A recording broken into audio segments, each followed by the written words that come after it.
Greetings, everybody. Well, I'm down here in the world of stuff with another episode, and I just don't know what to do. I'm suffering from inertia.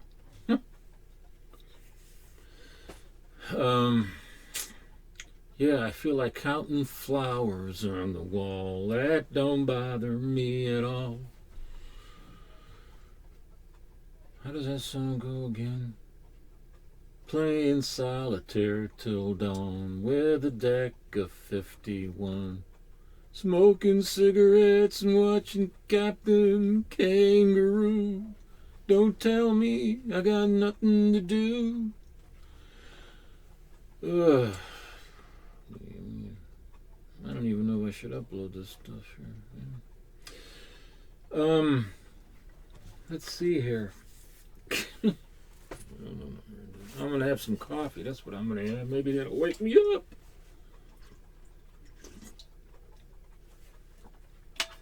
It's from upstairs.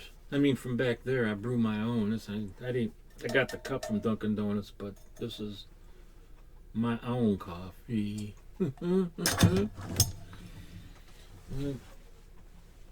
Hey, look at this. I showed you these before. This is the Peacemaker. They were like 4-issue miniseries from DC in 1988. Look at his cover. Why are his legs so spread out? He looks like he's been riding a horse from the Invisible Girl's stable. It's so weird. I have no idea why he looks like he's been riding a horse. Kind of strange.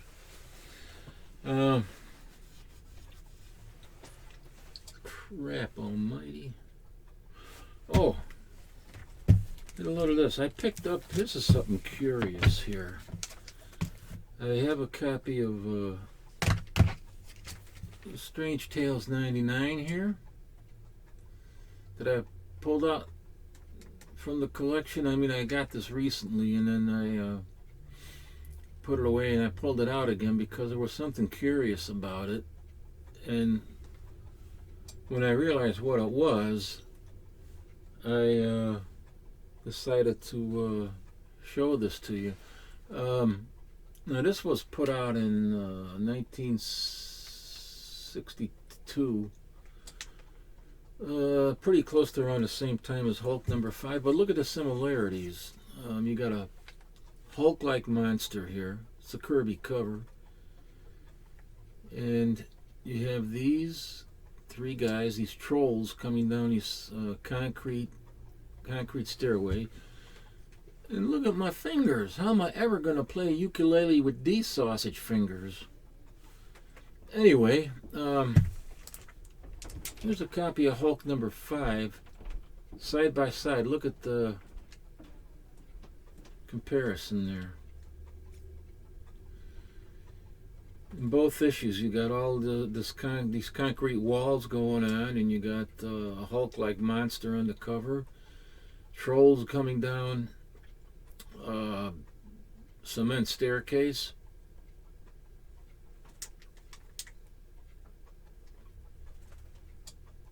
Kind of, it's just strange to me sometimes how the mind of an artist works. They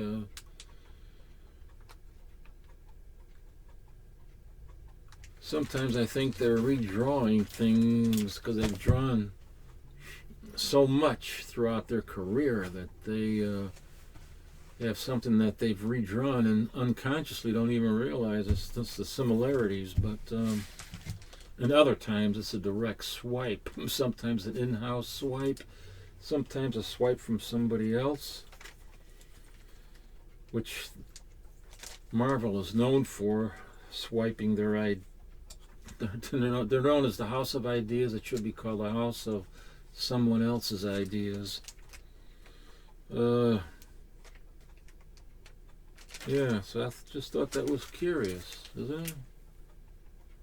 Let me put it this way to show you again. This is a better view of it. Notice the similarities.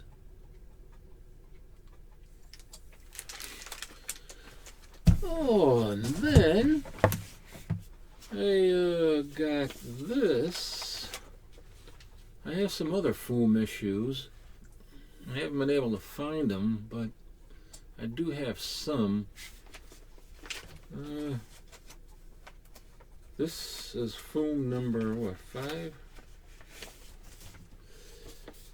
Foom number 5 from 1974 with the thing cover, and it's got some water damage, but it's still pretty good. I actually picked this book up on eBay, and it was like, ended up paying around $10 or something. Because nobody wanted it, I guess, because of the water damage. The prices on these are sky high. It's just unbelievable, all the price gouging that's going on out there.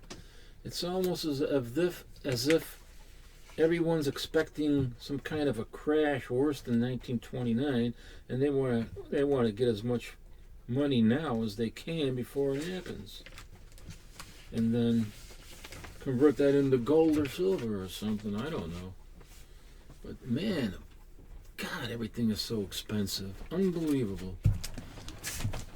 And then there's this Inside Comics #1 with a interview with R. Crumb.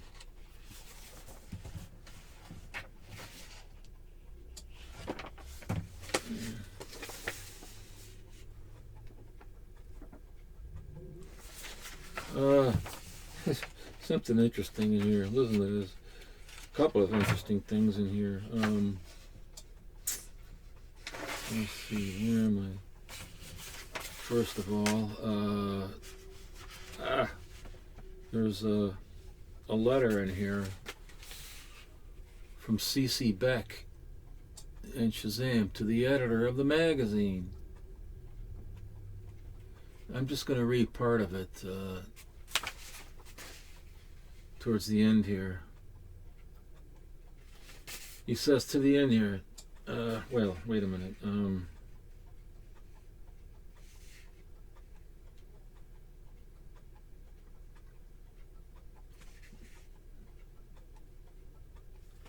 Okay, just let me read this. To make things clear, here's what I believe. This is C.C. Beck. Number 1, a good story is what the reader wants. Number 2, the artist must illustrate the story, bring it to life, make it move and breathe. Number 3, anybody can differentiate between a good story and a bad one, even a child who has to have things read to him. You don't need years of experience, as Julia Schwartz claims. In contrast, here's what comic publishers, including Fawcett, seem to believe. Only kids and morons buy comics, so who cares what goes into them?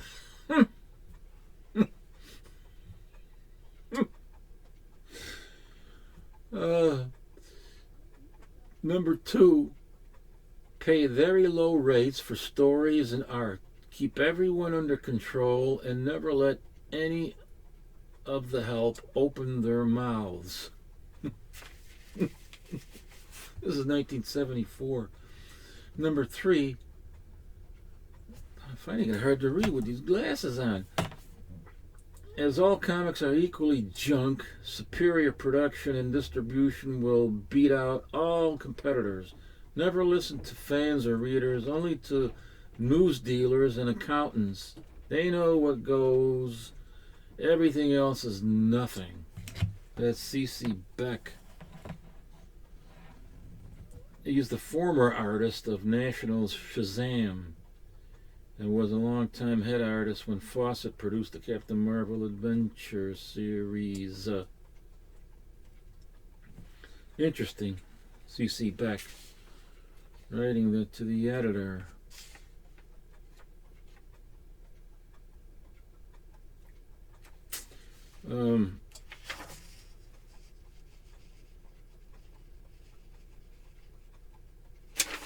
there's something else in here involving Roy Thomas. The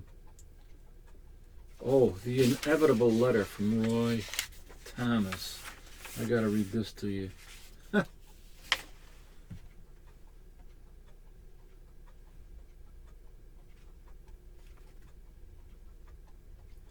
Apparently they had wrote something about Roy Thomas, and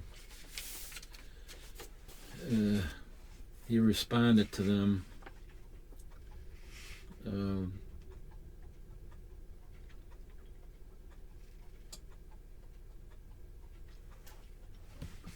Let's see here. This is Roy Thomas writing to the editor. What was his name? Joe Brancatelli. Joe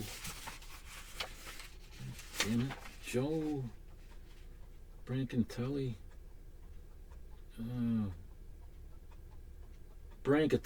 Joe Brancatelli. He's writing Joe Brancatelli, and he writes, unfortunately, this is Roy Thomas. Unfortunately, not only is the title of Inside Comics woefully, almost criminally misleading, since by no stretch of anyone's imagination but his own is Joe Brancatelli Inside Comics, or Comics with an X. But his tone is so blatantly anti-Marvel that only his immediate family, or the inmates of a mental institution, or a desperately cynical comics fandom could consider him as the objective journalist which Jim Warren, who was virtually sainted in the first issue, no wonder, calls him. Joe, it appears, can read little better than he can assimilate information, or he would have realized that what I always said I liked about Comic Fandom Monthly was the concept, not particularly the execution. I kept hoping he'd mature, but instead he's gone the other direction and substituted jaundice for prudence.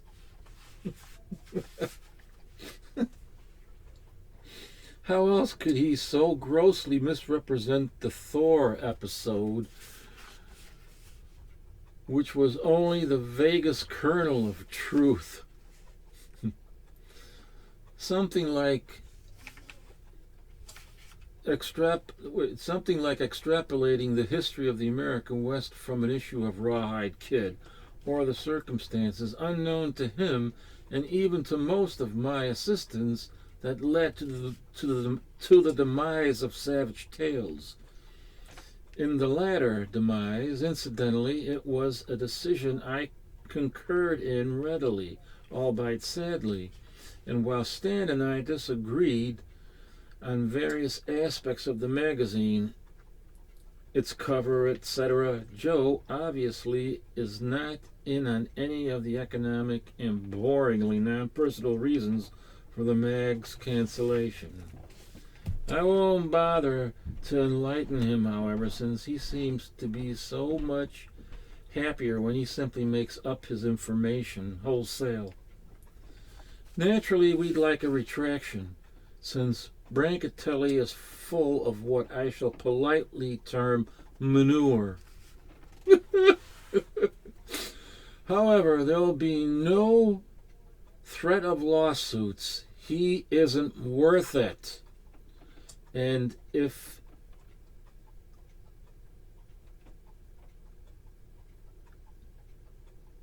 I don't understand it. And he writes, and if it believes the crappy prints, I think that must be a typo. I think what he was trying to type here is, and if he believes the crappy prints, neither is Comics Fandom.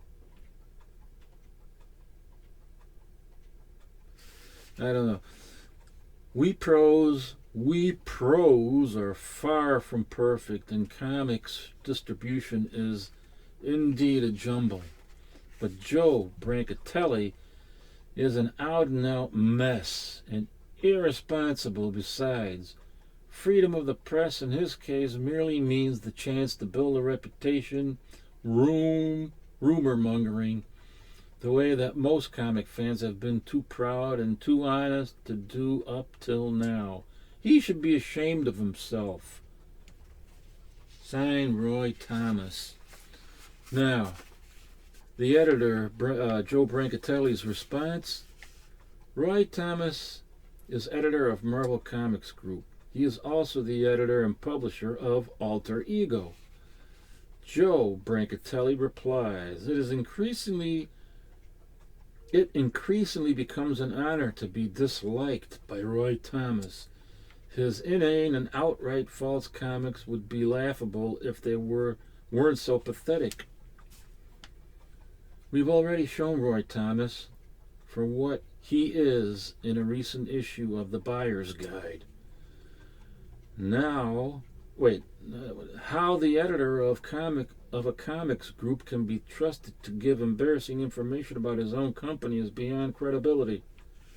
We find it interesting that Roy declines to enlighten myself and the readers to his side of the facts. Roy Thomas doesn't have a side unless he manufactures one. We stand by our stories, every word of them. Thomas has no recourse but to deny them.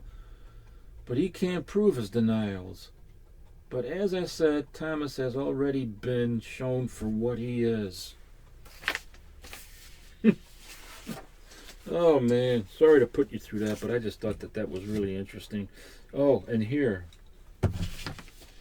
there was a lawsuit, I don't know if you remember this, between Volkswagen and National Lampoon, because National Lampoon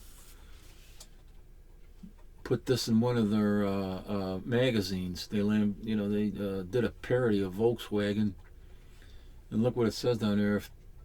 If Ted Kennedy drove a Volkswagen, he'd be president today. And this was in 1974. I don't know when the lawsuit took place, but you probably can't read the fine print there, suggesting that the Volkswagen would have floated, in reference to the incident in 1969 at Chappaquiddick, where he, what did he do?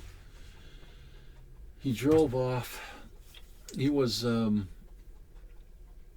it's probably drunk and driving too fast, and he had Mary Jo Kachupnik. What was her name again? Mary Jo.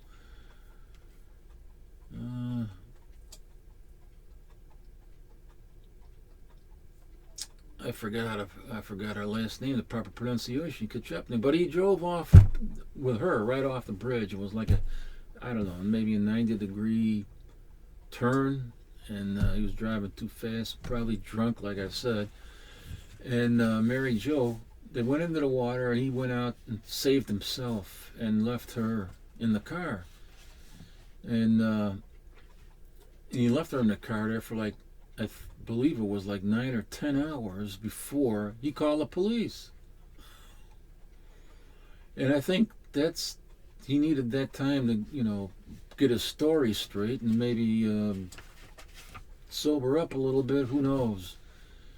And he claims that he had driven, he dove in after her, tried to save her, twice or something like that. 2 or 3 times he dove into the water trying to save her, which was a lie. He didn't do any of that. And why would he wait 9 hours before he told authorities what happened and stuff? But anyway, that's what this was all about. So I think that they settled that lawsuit out of court. Volkswagen did not like that.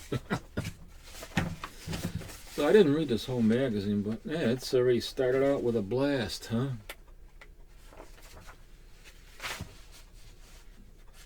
It's got something in here on Tony Isabella and Jim Steranko. Who's that? Somebody delivering a box? Oh, there's David Niven and Phil Suling. Phil Suling was, what did he do? He was behind the creation of the New York Comic Art Convention, and He had, I guess, started direct distribution with his Seagate back in 1974 or something like that. And what else am I looking at here?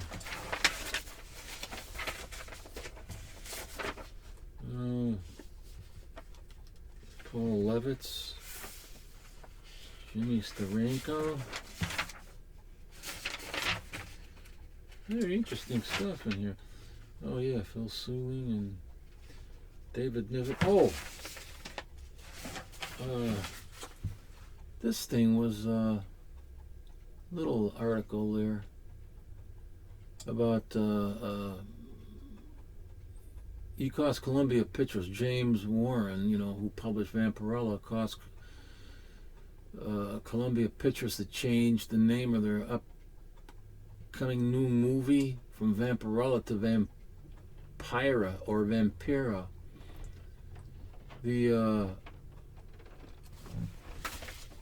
Or else there would have been a lawsuit because they just can't take the magazine publisher's name, Vampirella, and make a vampire movie. That's crazy, man. That was pretty blatant, but James Warren stopped them from doing that. There's a lot of interesting things in here, and then of course the Robert Crumb interview.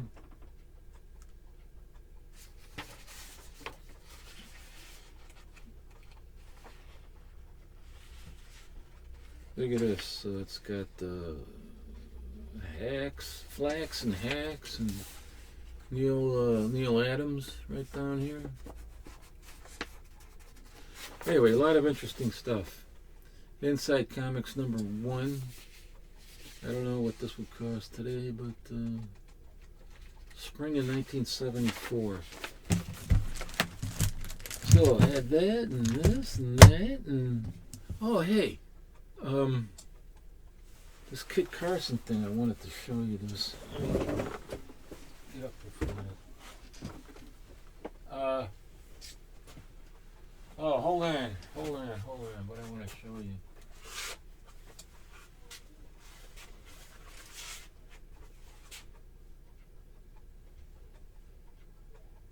Oh, look at this again. Found something else too. I want to show you this. This thing here. It's the way I make posters. I was experimenting.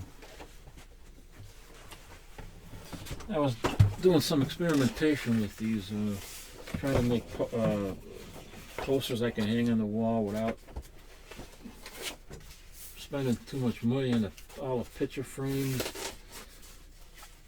We just did our taxes and we owe money, and taxes went up on both buildings, and there's no way I'm going to be able to buy a jukebox. All that money that I saved for the jukebox is now going to pay freaking taxes. I wanted to get a jukebox. I didn't want to spend more than like $5,000. It's all gone.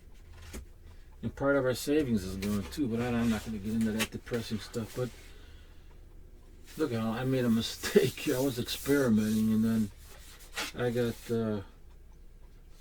got messed up. But what I did, I find these boxes. These are Regional Box A, and you can use them as a board to put your poster on. And then I was going to use, well, I did use construction paper to make like a border, and then you can set it like this because it opens. You can just put it down like that, because it's like a tent, and it'll just sit. Or you can take these strips off and put it right on your wall, and then when you take it off, you'll tear half your wall off in the process. But actually, what I wanted to show you was I had this done on 64-pound paper at FedEx, and they only can do that on their machine in the back, where that customers can't use, because if you put 64 pound paper in their machines that the customers use, everything just bleeds all over the place. It won't take it. So it came out like this when they did it. I don't know how well you can see, but and I also made a mistake. I tried to iron this to make it flat, and I accidentally went right on the poster, and I ruined it right here. I'm going to show you in another video later, in a different video, how I do this. But so I decided to go back to the machines that the customers normally use, and I put in the 11 by 17 bin, I put in 32 pound paper, which is this. And it's, it's weaker. It's not as, cardstock like 64 pound, but look at the difference.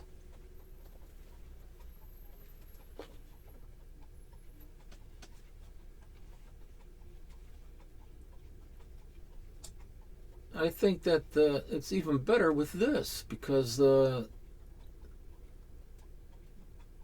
color is more accurate. I mean, look at the female's arm.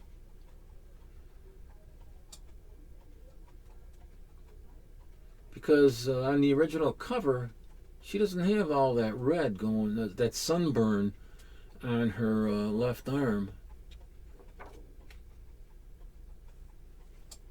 This looks more like the cover, the actual cover that I had, and this does not. But it's not bad. But so at any rate, from now on, I'm just going to use a 32 pound paper, and then I increase the ratio aspect to minimum 155. This one I think I had at 157, and it came out on an 11 by 17 just like this.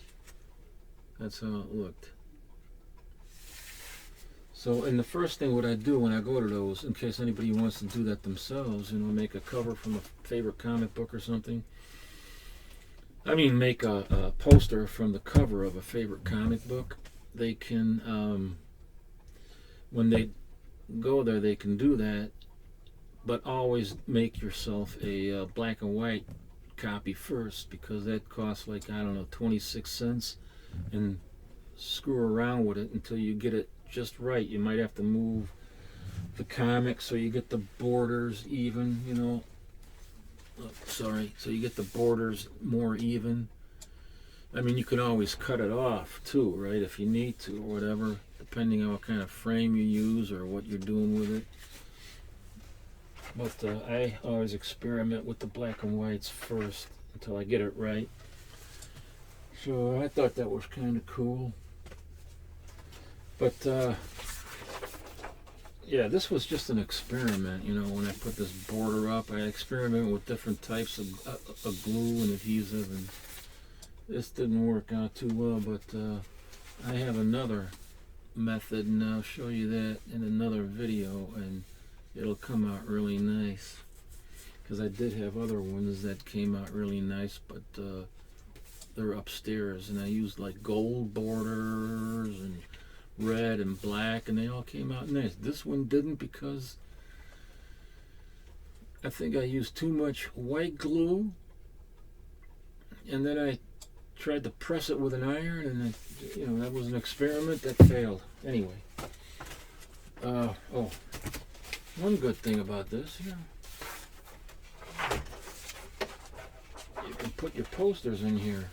So you bring one of these with you when you go to FedEx to do your posters, and you can keep them in here.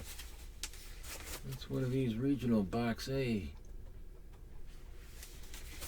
Don't let the USPS know about it. But oh, wow, where's my A? What the hey? I got this. I haven't seen this for a long time, and I don't know if it even works anymore. It had batteries in it. I don't know where. I'm supposed to press something here. The name's Rocket. Whoa! You stupid! You stupid! Oh, shit! Name's Rocket. Jesus H. Christ. Ugh. Oh. Oh. Spring. Let me bring it down. Oh, you stupid! Oh, oh, you stupid! Two stupids in a row. See that? Hello, spring. Are you listening? And do you miss me? Hello, spring. Look at that, what I did. Oy vey! What I did!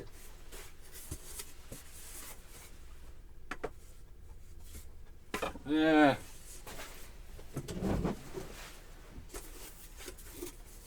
What I did, huh?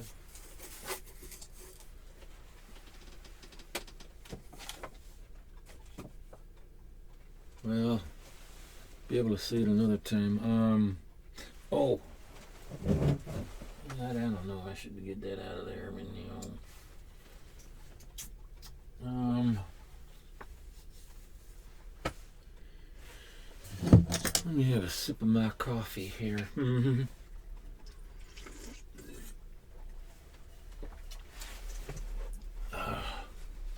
gonna put my hat on. I don't care if anybody, it irritates somebody. I don't know. I don't like having a bald head.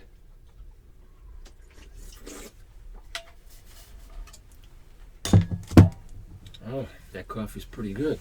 Oh, and I didn't even show what kind of coffee I had. Why, that's pretty disgusting.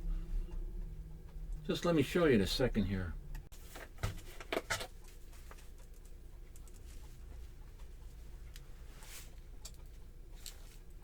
Hazelnut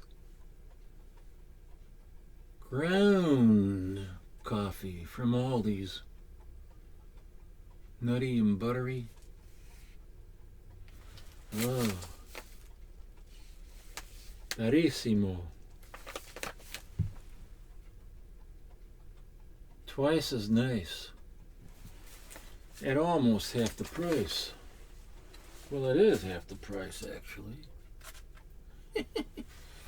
That's the coffee I got here today.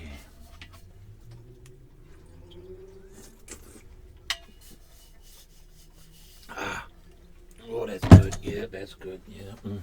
Oh, now I know what else I wanted to do. I got something package in the. I'm just looking out the window there at the morons next door.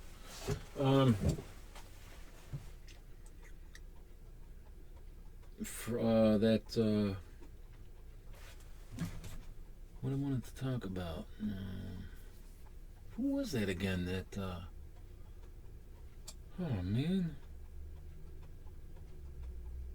Oh, Man Bear Pig. Man, I was watching one of his videos, and don't ask me why he calls himself Man Bear Pig. It sounds kind of weird, you know, but Man Bear Pig. Maybe you should change your name to Man Bear Comics. Man Bear Comics. That's it. Man Bear Comics. But Man Bear Pig, I don't know. It's just, I don't want to call a guy a pig. You Man Bear Pig. It's just crazy. Here, hold on. But I was watching one of his videos, and he's showing a book that kind of flew over my head. Because I love horror stories and stories about witches and the occult, because I've always had an interest in that kind of thing, in people's cultures and stuff like that, how they believed and what they practiced or didn't do, you know. But I love it in comic books even more. So I saw a book he had in one of his recent videos, and I had I had to pick it up, and then I found other ones that were variant covers of that title from American mythology, and I had to get those as well. And since I can't afford a jukebox, I might as well spend a little bit of money what I got on comic books. And that's ASMR.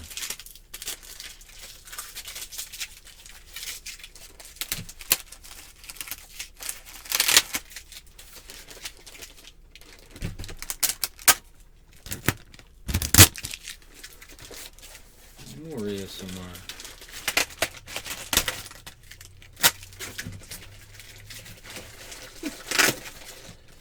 Oh, crap. You stupid rocket raccoon.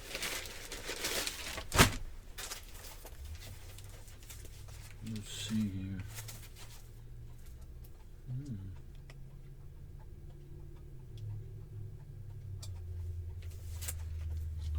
Here's Beware the Witch's Shadow, the winter special. Let me see this here. This is my electro knife. I open my packages with this mostly. Not always, but mostly. Oh, I almost cut myself. You stupid. That's 3 stupids. Did I show you this? 3 on a straw? Yeah, I must have. Most people don't even wear the watches no more. Anyway. Yeah, this is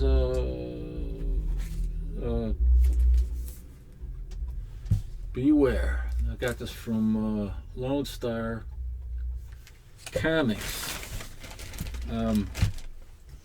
Where's that box? They actually call themselves now. It's mycomicshop.com, but I think they want to keep the name Lone Star Comics alive so nobody else uses it.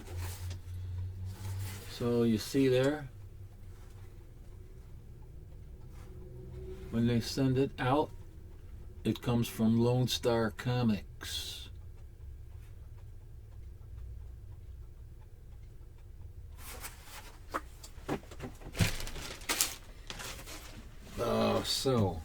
But it's really mycomicshop.com, yeah. And you'll see right there, mycomicshop.com.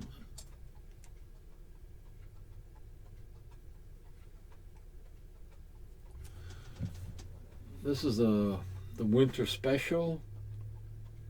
Really nice. The Witch's Shadow. I think it's from 2021 by Calzetta. They don't say there. I forgot his first name, Lewis or Pewis or I don't know. Calzetta, I think. And they have a one where she's topless. They show her topless. I don't know. This one.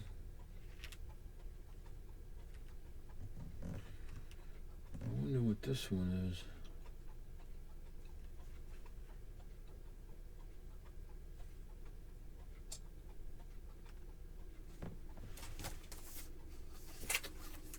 I don't know. Who does this cover now? Why can't they just put the name on the damn cover? I don't know.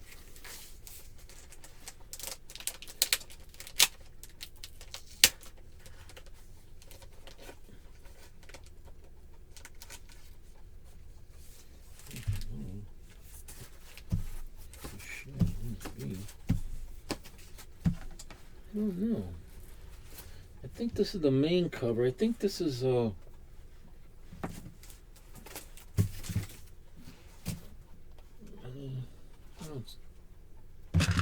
oops, hold on here now. The main cover. I can't see any name on there.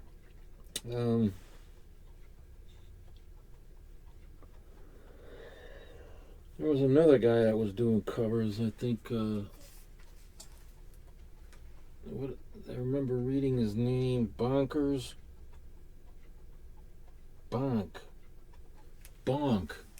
I think was his name. I can't remember his first name, but it was Bonk. I remember that now because of Bonkers. That's how I try to remember things. You know, I try to pair it with another word that is familiar. Bonkers. So that's the main cover. Decapitated head. Beware the witch's tales. American mythology. And I'm not sure who does this, but I believe it's Calzetta again. And this is, wow. Look at the honey bumps on those. That's a treasure chest, I say. Oh. But my goodness, is she ever ugly. Ugly as sin. Here's another copy of the main cover, which is by Bunk. What the hell was his first name anyway? I don't know what his first name is.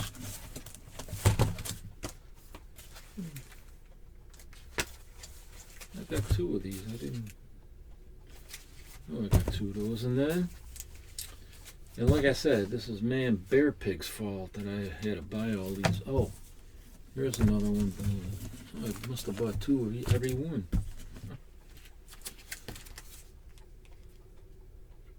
There's another one of that little bit of honey bumps on that treasure chest. See, these are the honey bumps, and that is the whole treasure chest. I'm sorry, I just making fun. I don't know. So this is kind of looks like a tribute to EC. I forgot what issue that was when they had the head that looked just so similar to this one. Came out of a pot. And here is another one by Bonk. The main title, except this is a partial nudity. I don't know if I can show this for Christ's sake. Well, it's not made for kids, and it's not pornographic. I mean, Jesus Christ, it's just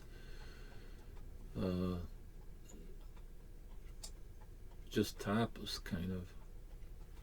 So I got that, and I got two copies of that. And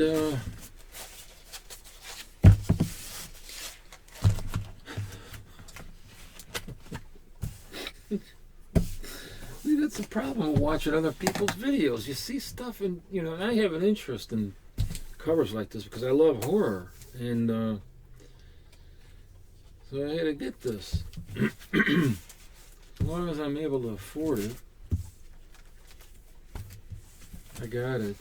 But that's all I can afford. I can't even afford to buy my regular books every week anymore, and that's the truth.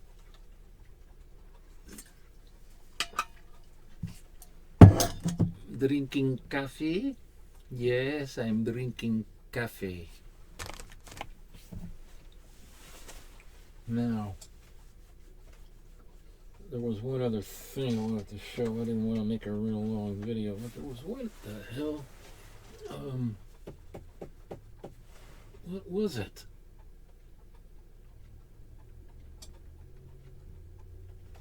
Oh, man, I can't remember what the hell it was.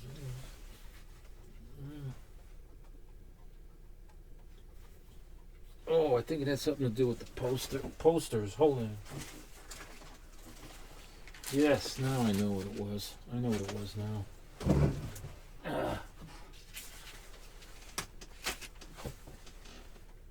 I didn't plan this video ahead,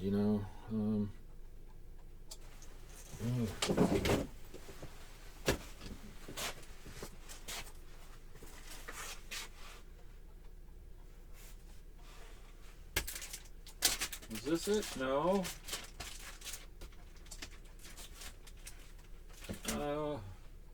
Oh, here. Okay, this is it. Yep.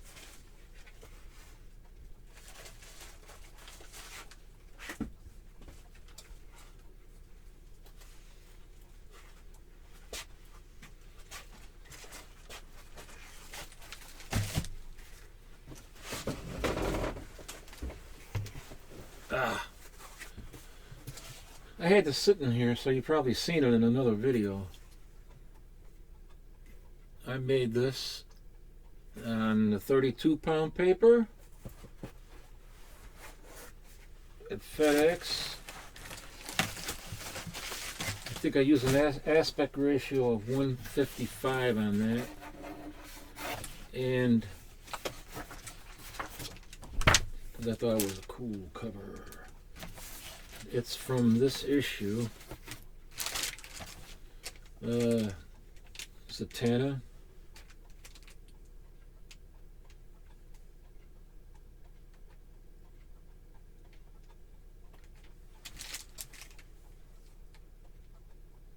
It's number 11.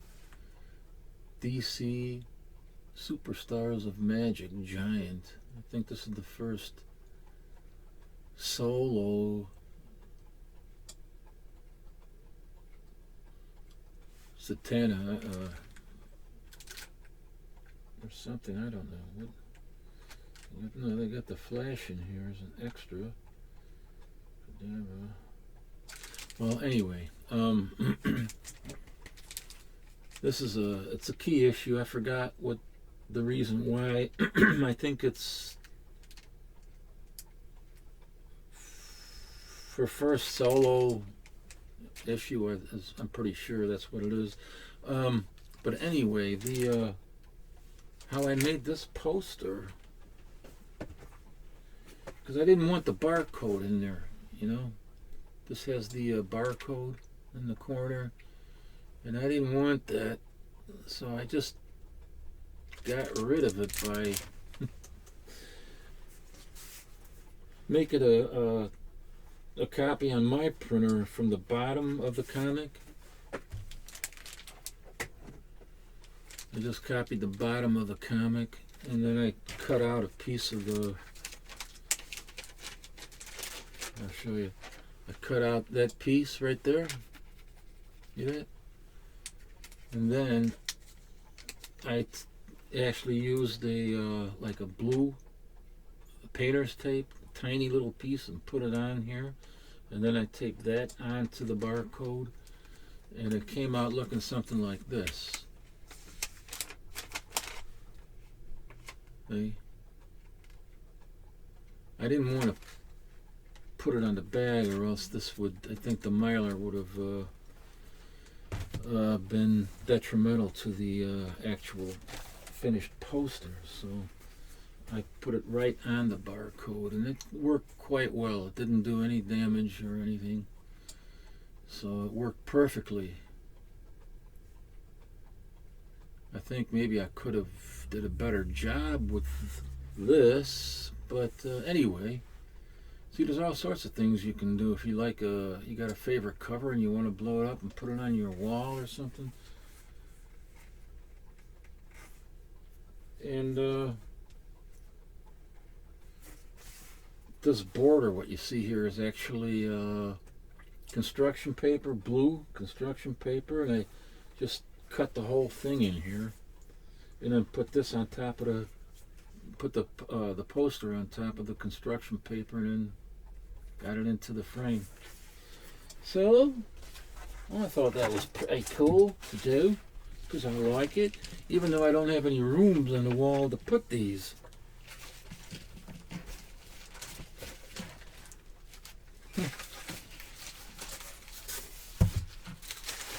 Yeah. What's this? Oh, that's garbage.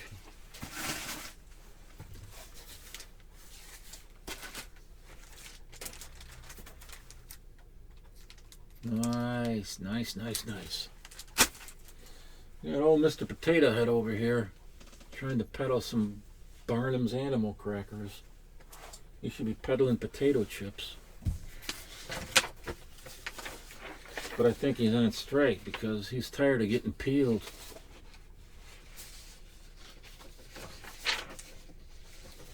Oh, you see, you can make a copy of this and then cut something out here. I don't know. Anyway, oh, here's I did make a whole copy. I made a copy of the whole front cover and then cut it out. Usually I just cut out the area that I need, but in this case, I don't know why, but I made a copy of the whole cover.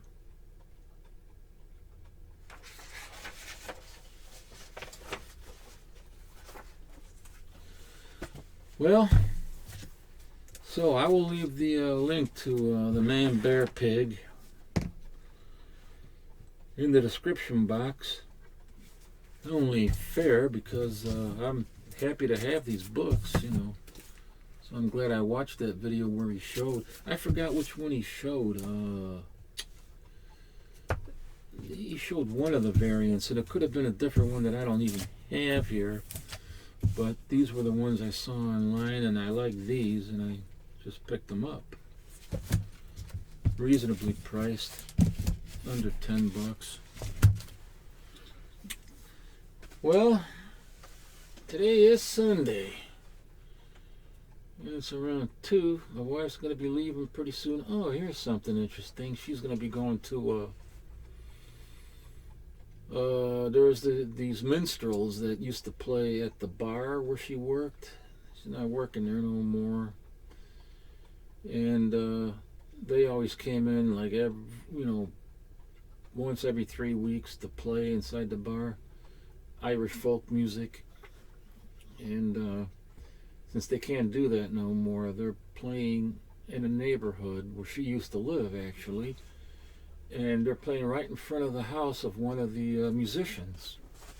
So there's a lot of people going over there, bringing their lawn chairs and beverages, and they're just going to hang out on the sidewalk and across the street and wherever and listen to the music. And it's something that they've done before, so they have no problems with the neighbors. As a matter of fact, the neighbors like it. So that's going to be cool. I was going to go there too because I know some of those guys, not as friends or anything, but I know them from the bar where my wife worked, and I got to like these guys and their music, but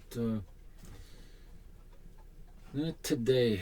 I'm not going to be able to make it there today. What else did I want to say? Oh, something I never actually really talked about was I was watching one of Gratu's videos recently in which he mentioned that his wife, he's been trying to get his wife to watch this particular TV show or a series, or I forgot what it was, the name of the show or whatever, and she can't because she has to watch it in the right sequence from the first episode onward, or else she just can't watch it. It's like an OCD, he said, that she has.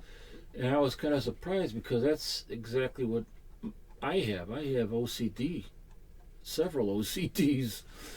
Up in my closet, all my t-shirts have to be color coordinated. I hang them and they're color coordinated. Down here it's a mess, and it often, prevents me from doing videos because I get depressed down here. I can't get my stuff organized, and it just bothers the hell out of me. So then it's hard for me to make videos. But upstairs it's a whole different story. My clothes are all in a certain way, and my wife has been getting me to try to watch some of her shows, but I find that the shows they're already 2, 3, 4 episodes in, and I can't. I just can't watch them. I have to be able to watch them in the order in which they were intended. It's even though the episodes might have a story that's self-contained, and you don't have to watch previous episodes. It doesn't matter to me. I have to still watch them in sequence. And it's hard to explain, I suppose. I don't know how else to explain it, but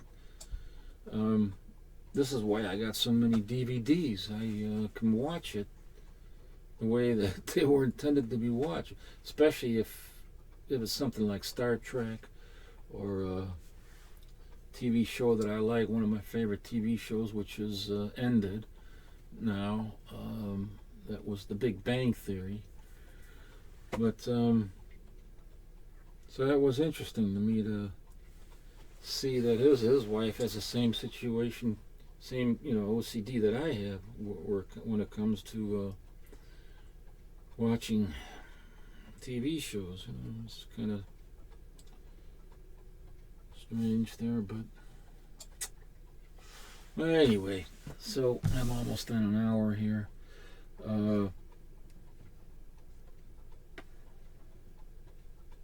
I will get this thing uploaded as soon as I get it edited, and I hope it doesn't take me too long, because I want to get it up there by 3 o'clock, and it's 2 o'clock now, Central Standard Time, so we will see. At any rate, thanks guys for watching. As always, live long and be well.